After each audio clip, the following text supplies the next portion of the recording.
Hello all, వేడివేడిగా chapati noodles చేసేద్దామా? ఎప్పుడైనా డిఫరెంట్గా తినాలనిపించినప్పుడు డెఫినెట్గా ఇది ట్రై చేయండి. ముందుగా చపాతీ పిండిని కలుపుకొని పక్కన పెట్టుకుని ఇలా చపాతీలాగా చేసేసుకోవాలి. వీటిని రోల్ చేసి సన్నగా నూడిల్స్ లాగా కట్ చేసుకుని వీటిని పక్కన పెట్టేసుకుందాం.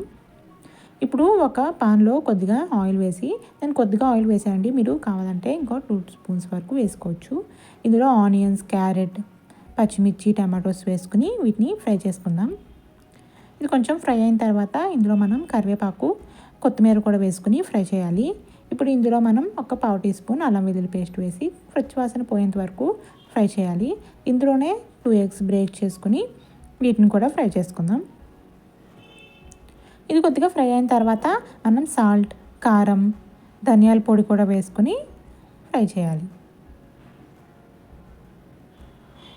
ఇప్పుడు ముందుగా కట్ చేసి పెట్టుకున్న చపాతీ నూడిల్స్ని ఇందులో వేసి మొత్తం ఒకసారి కలుపుకోవాలి. అంతే, మనకి వేడివేడిగా చపాతీ నూడిల్స్ అయితే రెడీ అయిపోతుందండి. ఎప్పుడైనా మనకి డిఫరెంట్గా తినాలనిపించినప్పుడు ఇలాంటి ట్రై చేసుకోవచ్చు. ఎక్కువ చపాతీ చేస్తూ ఉంటాం కదా, అప్పుడు ఇలా ట్రై చేస్తే చాలా బాగుంటుంది. అండ్ ఇలాంటి రెసిపీస్ కోసం నా ఛానల్ని ఫాలో చేయండి.